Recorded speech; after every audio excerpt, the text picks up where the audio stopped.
Training ఇస్తున్నారో లేదో తెలియని పరిస్థితులు ఉన్నాయి. ఆంధ్రప్రదేశ్ రాష్ట్ర ప్రభుత్వ సంస్థ అయిన ఆర్టీసీ దగ్గర అన్ని వనరులు ఉన్నాయి. మనకి బస్సులు ఉన్నాయి, సుశిక్షితులైనటువంటి అనుభవం బాగా గడించినటువంటి డ్రైవర్లు ఉన్నారు, సీనియర్ డ్రైవర్లు ఉన్నారు.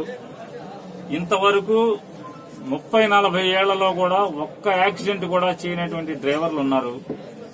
వాళ్ళందరితో మంచి ట్రైనింగ్ గనక మనకి యువతకి ఇప్పిస్తే, ఇవాళ డ్రైవర్ల కొరత ఉంది బాగా.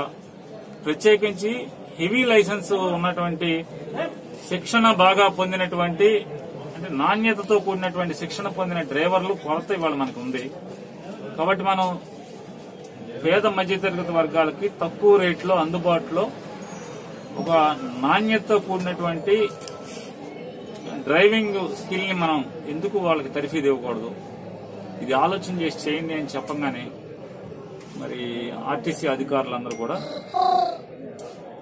మన దగ్గర ఉన్నటువంటి కొత్త బస్సుల్ని, ఏం పాత బస్సులు కాదు, BS3 మోడల్ బస్సులు, పార్లమెంటుకు ఒక డ్రైవింగ్ కేంద్రం పెట్టమని జగన్ గారు చెప్పిన మీదట ప్రతి పార్లమెంట్ కి ఒక డ్రైవింగ్ శిక్షణా కేంద్రం, అట్లాగే దాంట్లో ప్రొక్లైన్ గాని, JCB గాని, అలాగే క్రేన్ గాని. ఎందుకంటే బయట అవసరాలు, క్రేన్ అవసరం చాలా కనపడుతుంది, క్రేన్ డ్రైవర్ల అవసరం కనపడుతుంది, JCBలు రోజు రోజుకి పెరుగుతున్నాయి.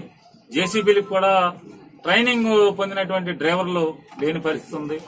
కాబట్టి JCBకి అంటే హెవీ వెహికల్ డ్రైవింగ్ తో పాటుగా JCB డ్రైవింగ్, అలాగే క్రేన్ డ్రైవింగ్, ఈ 3 డ్రైవింగ్లు కలిపి ఒకే కోర్సు కింద మనం పెట్టి నేర్పించండి. 45 రోజుల కోర్సు టైం ఇది. చేసి చేయమని చెప్పని ముఖ్యమంత్రి గారు చెప్పిన మీదట ఒక్కొక్కటిగా ఓపెన్ చేసుకుంటూ వస్తున్నాం. ఇది మచిలీపట్నంలో పార్లమెంట్ లో సంబంధించి కూడా మచిలీపట్నంలో డ్రైవింగ్ శిక్షణా కేంద్రాన్ని, హెవీ డ్రైవింగ్ శిక్షణా కేంద్రాన్ని ఇక్కడ ఏర్పాటు చేయడం జరిగింది.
सहना भवतु सहनौ भुनक्तु सह वीर्यं करवावहै तेजस्विनावधीतमस्तु मा विद्विषावहै ఓం శాంతి.